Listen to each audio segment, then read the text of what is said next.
Now, a couple of weeks ago I mentioned in a video that I had a lockup, and I recommended that anyone thinking or considering living in a van full time like I do to get themselves a little lockup, somewhere they can put all their precious stuff that you don't need to carry around in your van all the time. And that's exactly what I do. I have a small lockup in Kent, and that's where I keep all of the stuff that I don't need to carry around all the time in my van. But here's the thing, literally 2 days after I posted that video, I got a notification from my landlord telling me I had to move out of my lockup because they want to replace the roof and fit new doors to the block of garages where my lockup is situated. So as soon as the Van Life Festival was over, I secured my new lockup, took as much stuff out of my van as I possibly could, including my leisure batteries, all my clothes, everything. I made this van as light as I possibly could, and then hot-footed it down to Kent, pretty much loaded all of my stuff out of my lockup into my van. Well, on the way back to my new lockup, she blew a gasket and went into limp mode. And I've got a funny feeling it's the inlet manifold gasket has gone again, because after plugging my computer in, it tells me that I've gone into limp mode because of turbo underboost. So today I'm going to make myself a smoke machine so that I can pump smoke into the inlet manifold, put my manifold under pressure, and hopefully identify where my manifold is leaking from. If it's leaking at all, that is. But this van has been plagued with this turbo underboost problem ever since I've owned it, so I really want to try and put this problem to bed once and for all. But before I do that, let me show you my new lockup. So here we are, this is inside my new lockup. It's a bit of a step down, but look at the size of the ceiling. I don't know if my camera's even going to pick this up. It is really high. It's got to be a good 15 foot high, the ceiling in here. So I'm hoping I'm going to be able to put nice mezzanine floor up, giving me even more room to store even more stuff. And this is an absolute amazing space in here, all for the princely sum of only £84 a month. And this is the point I was trying to make in my previous video. You don't have to spend a fortune to rent somewhere like this. After all, there's no electricity in here, there's no water, there's no facilities. It's literally just a little storage area. It's not like my other garage. I can't actually get a car in here or anything because the door simply isn't big enough. Plus there's this huge step. But look at this, I can reverse my van right up to this door, and there's a huge car park outside as well. So I've really lucked out on this. I've got plenty of parking, plenty of storage. Now I know some of you are probably thinking £84 a month, that's really expensive, but try and put this into perspective. That's around about £900 a year. I used to pay probably nigh on £900 a month for my last property that I lived in, and that is purely rent, council tax, electricity, gas, all that malarkey. Yeah, probably around about £900 a month. So I'm getting all of this for 1 month's rent for a whole year. Let me just walk back so you can get some kind of scale of the size of this place. It is nice and big, there's plenty of room in here, and by the time I put another floor up here to put all my stuff up, the rest of this workspace I can actually use to make videos, and that's exactly what I intend to do. But I'm not going to do it during the summer months, because after all, during the summer I want to go off and do a bit of travelling, do a bit of treasure hunting. But come this winter, I do intend to transform this small lockup into a small recording studio so that I can try and make better videos purely for your entertainment and your enjoyment. Right, saying that, let's jump back in the van, go to the workshop and make a smoke machine to fix my van. Now I guess one good thing about going to my lockup in Kent is the simple fact that I've now got all of my tools here. So building a smoke machine shouldn't be too much of a problem. But first I need to put my tools up on my workbench, and then we can get to work.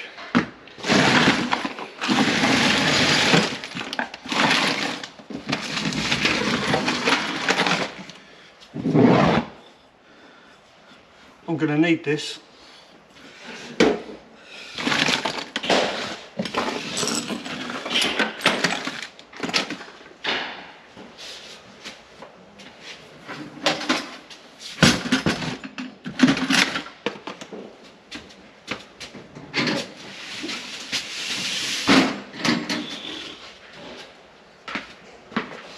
Yeah. You can this a lift?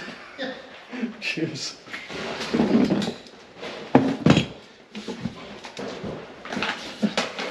Up on top. Up on there, yeah. 3, 2, 1. It's not that heavy, it's just awkward. Yeah. Thank you. And that's where that is going to live. Now, to make our smoke machine, we're going to need an old jar. I actually went and brought these stuffed olives. I've taken them out of the jar and put them into a coffee jar. Need the biggest jar you can find with a nice big lid. I'll show you why later. An old soldering iron. A pen. Some mineral oil. In this case, I'm going to use baby oil.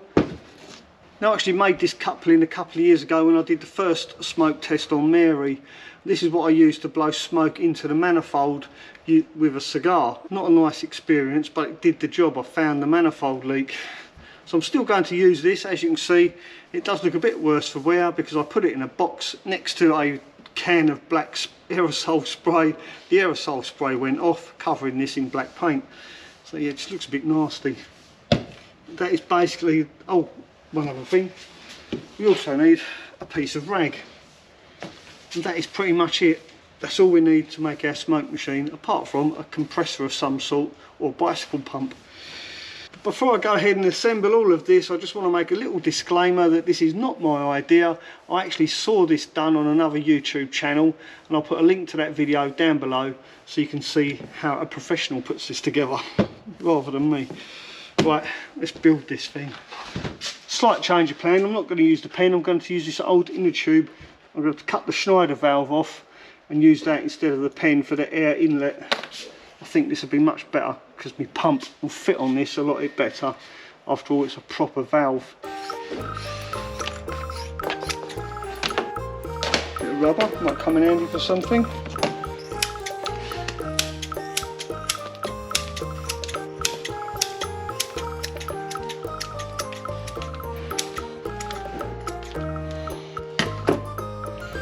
Should do.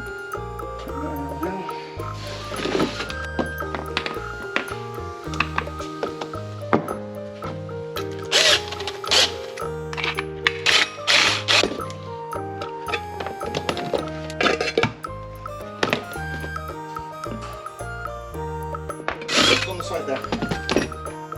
Cheers. Alright, did it work? I think so, yeah. Excellent.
So here's my new smoke machine. All I need to do now is load it. To do that, I'm going to get this piece of old manky rag. Not going to use all of it, like that. And this is our wick. And the rag is going to be soaked in mineral oil, or in this case, baby oil. And then when the soldering iron gets hot, it should make smoke. So let's just put all of that in there. I'm going to leave this overnight to soak so that it soaks it up and becomes evenly distributed. I'm literally just going to put the whole thing in there.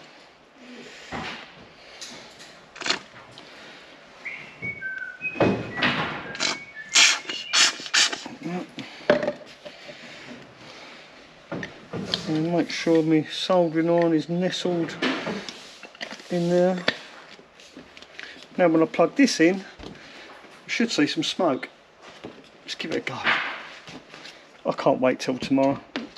I was going to leave it 24 hours for this to all set before I put air pressure in it, but my curiosity is getting the better of me. I just want to see if this actually makes smoke, and then we'll pressurise it tomorrow. Whilst that's warming up, I think I'll have a bit of a tidy up. It's getting a little bit messy in here. It might be worthwhile checking the soldering iron still works, because this soldering iron is pretty old. Well, a couple of minutes later, you can see the jar is full of smoke. It works. It actually bloody.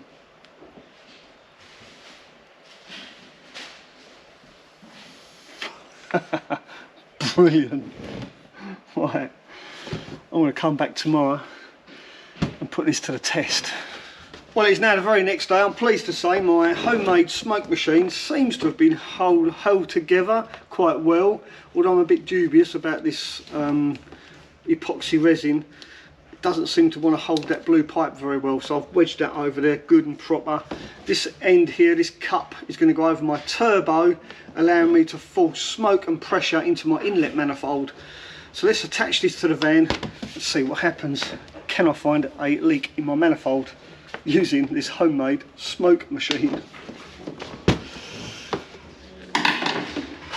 Right. You can have a lift to get your hand up with the panel. Yeah, cool. Thanks. No problem.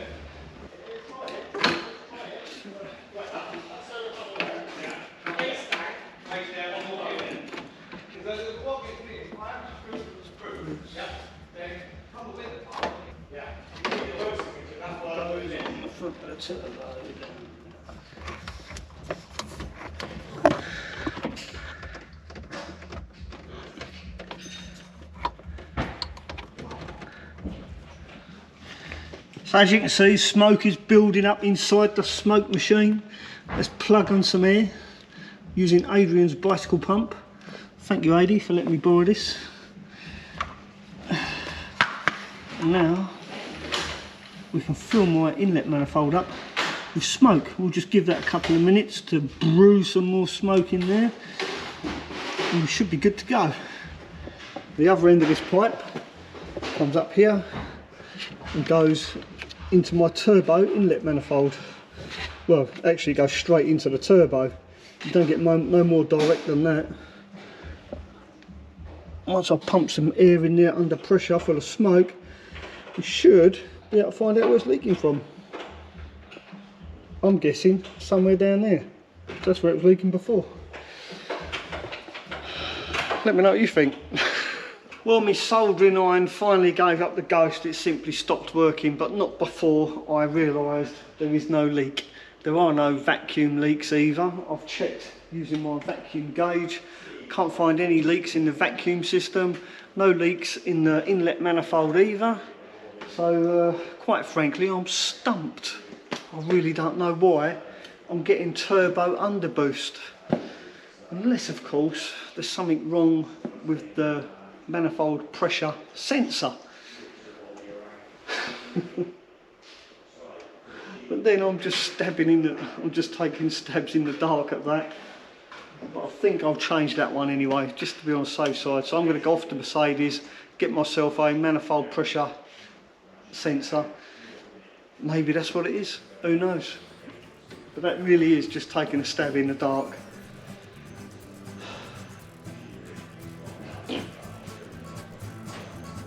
I'm lost, I really am.